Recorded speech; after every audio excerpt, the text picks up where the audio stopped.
আজকে আমরা যে টপিক শুরু করবো সেটা হচ্ছে নোডাল অ্যানালাইসিস। নোডাল অ্যানালাইসিস বোঝার আগে আমাদের দেখতে হবে এখানে আমাদের কি কি অ্যাপ্লাই হতে পারে। লার্নার্স হবে সবাইকে স্বাগতম। আজকে আমরা যে টপিক শুরু করবো সেটা হচ্ছে নোডাল অ্যানালাইসিস। নোডাল অ্যানালাইসিস বোঝার আগে আমাদের দেখতে হবে এখানে আমাদের কি কি অ্যাপ্লাই হতে পারে। স্যার নোডাল অ্যানালাইসিস কেন আমরা আগে করাচ্ছি সেটা আমি বলে নিই। নোডাল অ্যানালাইসিস এটা খুবই এটা সহজ একটা টপিক যেখানে আমাদের ওহমস ল এবং কেসিএল ইউজ করা হয়। আমরা অনেকে এটা করে এসেছি যে ওহমস ল এবং কেসিএল এটা দুটি আমরা করে এসেছি।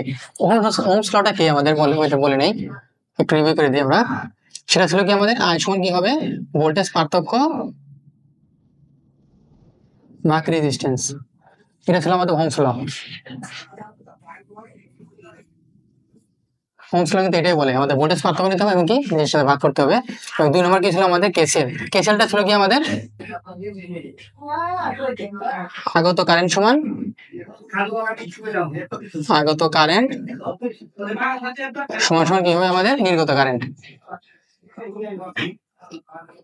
জাস্ট এই দুইটা ল দিয়ে আমাদের কি হবে নোডাল অ্যানালাইসিসটা গঠন হবে। যেহেতু কি করছি আমরা দুইটা ল ইউজ করতেছি, এই দুইটা ল নিয়ে আমাদের কি করে এটা অ্যানালাইসিস করবো, তো এটার নাম হচ্ছে এটা কি নোডাল অ্যানালাইসিস। এখন আমরা দেখবো যে নোডাল অ্যানালাইসিস আমরা কিভাবে এটা ইউজ করতে পারি। তো প্রথমে আমরা যেটা দেখতে হবে সেটা হচ্ছে কি কম সংখ্যক আমাদের কি নিতে হবে নোড নেওয়ার চেষ্টা করতে হবে। তো শুধু নোড নিলে তো আমাদের হবে না, আমাদের এটা কি করতে হবে নোড সংখ্যা কমাতে হবে। কিরকম ভাবে কমানো যায়, আমরা যদি সার্কিটটা আগাই, একটা সার্কিট ড্র করলাম।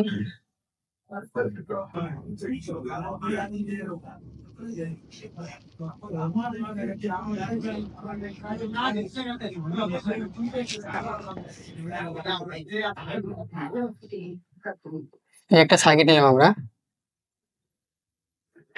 R1 R2 R3 R4 R5 R6। তো এখানে আমাদের কয়টা নোড হতে পারে। তো অনেকে ভাবতে পারে যে কি এখানে একটা নোড থাকবে, এখানে একটা নোড, এখানে একটা নোড, এখানে নোড। নোড তাহলে মোট অনেক কয়টা দেখাচ্ছে, এখানে 4টা দেখাচ্ছে। তো আমাদের নোড নিতে হবে সবচেয়ে কম সংখ্যক। তো কিভাবে এটা নেওয়া যায় প্রথমে একটু আলোচনা করি। এখানে যে ভোল্টেজটা হবে আমাদের নোড ভোল্টেজটা এটা তো অলরেডি আমাদের দেওয়াই আছে, তো এটা আমাদের না ধরলেও কি হয়ে যাচ্ছে। এবং আমরা যদি এখানে নোড ধরি, এই নোড ধরলে যা হবে আমাদের না ধরলেও কি হবে আমাদের, কারণ হচ্ছে কি আমাদের এই দুইটা আমাদের R5 এবং R6 আছে আমাদের সিরিজে আছে, যাদের ভোল্টেজ সোর্স আমাদের কোথায় আছে এখানে আছে। অর্থাৎ এই ভোল্টেজ আমরা বের করতে পারলে কিন্তু আমরা কি করতে পারবো এবং R5 এবং R6 বের করতে পারবো। কারণ হচ্ছে কি আমরা এটা যদি আলাদা করি একটু R5 R6 এটা আলাদা আমরা ভোল্টেজটা এখানে পাই, গ্রাউন্ড ছিল এখানে। এই যে ভোল্টেজটা আমাদের আছে এই ভোল্টেজটাতে আমাদের কি হবে এই সিরিজে দুইটা আমাদের রেজিস্ট্যান্স তাদের সমান হবে। অর্থাৎ আমাদের নোডটা কিন্তু কমে গেল, এই নোডটা আমাদের কমে গেল আর এই নোডটা কমে গেল। তাহলে আমাদের নোড হবে কয়টা, মোট টোটাল 2টা। অর্থাৎ নোড সেটাকে আমরা বলবো যেখানে হয়তো আমাদের কি হবে 2 এর অধিক কি থাকবে আমাদের শাখা সংযুক্ত হবে। তাহলে এটা হচ্ছে আমাদের কি প্রিন্সিপাল নোড। এই ছিল দুটো আমাদের কি প্রিন্সিপাল নোড। এবং আমাদের কি করতে হবে অবশ্যই একটা কি করতে হবে সমগ্র কারেন্ট একটা বিন্দুতে মিলিত করতে হবে, যেটাকে আমরা বলবো কি রেফারেন্স অর্থাৎ কি গ্রাউন্ড। অর্থাৎ এই সার্কিটে যত আমাদের কারেন্ট আছে সবগুলো কি হবে বীজের যোগফল কি হবে এখানে এসে শূন্য হবে। অর্থাৎ কেসিএল কি আমরা কি এখানে এসে কি হবে শূন্য হবে কারেন্ট গুলা। তো এই জন্য বলা হয়েছে প্রথমে যে কম সংখ্যক আমাদের কি নিতে হবে নোড নেওয়ার চেষ্টা করতে হবে। তারপরে নোড হবে কয়টা এখানে 2টা, এই একটা নোড এই একটা নোড। এবং তারপর আমরা দেখতে পেরেছি যে প্রথমে কি করতে হবে আমাদের, প্রথমে যেটা করতে হবে সেটা হচ্ছে আমাদের কেসিএলটা ইউজ করতে হবে এবং পরবর্তী আমাদের কি করতে হবে ওহমস লটা অ্যাপ্লাই করতে হবে। এটা কিরকম, আমাদের এখানে যে আগত কারেন্ট কি হয় I1 হয়, নির্গত কারেন্ট কি হয় এটা I2, এটা I3। এটা বোঝাবো, এটা আমাদের 3 নাম্বার যে একটা বলা হয়েছে যে এটা কি আমাদের কারেন্টের যে দিক নির্দেশনা এটা কিন্তু আমাদের প্রয়োজন নাই, এটা অটোমেটিক আমাদের এটা চলে আসবে। তো আমাদের যে এখানে 2 নাম্বার যেটা বলা হয়েছে যে প্রথমে কেসিএল এবং পরবর্তীতে ওহমস ল অ্যাপ্লাই করতে হবে। তাহলে আমরা কেসিএলটা কিভাবে ইউজ করতে পারি, আগত সমান কি নির্গত, তাহলে আগত কত আমাদের V1 এ I1, নির্গত কত I2 এবং কত I3। প্রথম যেটা ছিল সেটা হচ্ছে কি আমাদের কেসিএল। এখন যেটা করতে হবে সেটা হচ্ছে আমাদের কি করতে হবে ওহমস লটা ইউজ করতে হবে। ওহমস ল কি ছিল, তাহলে এখানে যে কারেন্টটা বলা হয়েছে I1 টা, তো এখানে আমাদের ভোল্টেজ কত আছে এই প্রান্তে V এবং এই প্রান্তে ভোল্টেজ কত আমাদের V1। তাহলে এই ক্ষেত্রে আমাদের যেটা আসবে I1 ক্ষেত্রে V1 মাইনাস কত V মাইনাস কত V1 ডিভাইডেড কত রেজিস্ট্যান্স কত R1।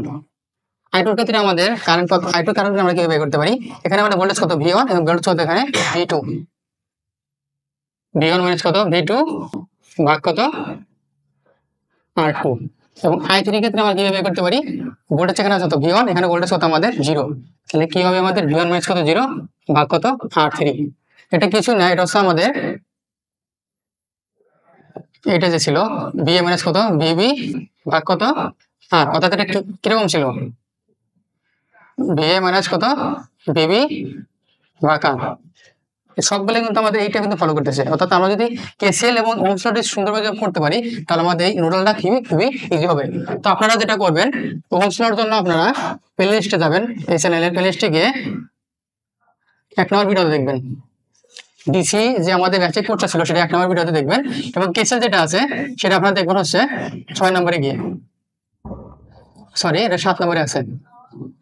আপনারা আই বাটনটা ক্লিক করলে এটা পেয়ে যাবেন প্লেলিস্টটা। এখন আমরা দেখবো 3 নম্বর যেটা বলা হয়েছে যে নোড ভোল্টেজ বের করতে কোনো বাসের কারেন্ট ডিরেকশন যে কোনো ভাবে ধরলেই আমাদের হবে, অর্থাৎ আমরা যেটা ধরে নিয়েছি চাইলে আমরা কি করতে পারি, এটা উল্টাও দিয়ে দিতে পারি, যে কোনো ভাবে এটা আমরা দিতে পারি। সেক্ষেত্রে আমাদের কিন্তু আমাদের ভোল্টেজের মানগুলো চেঞ্জ হবে না, এটা আমরা অঙ্কের মাধ্যমে দেখিয়ে দেবো। চার নম্বরে অবশ্যই আমাদের কি করতে হবে, রেফারেন্স নোড নিতে হবে, অর্থাৎ গ্রাউন্ড নিতে হবে, যেটা আমরা এখানে নিয়েছি রেফারেন্স নোডটা, গ্রাউন্ডটা। এই ছিল আমাদের ক্লাস, বেসিক ক্লাসটা ছিল নোডাল অ্যানালাইসিসের উপর। এরপর আবার দেখবো ম্যাথ টাইপের কিছু।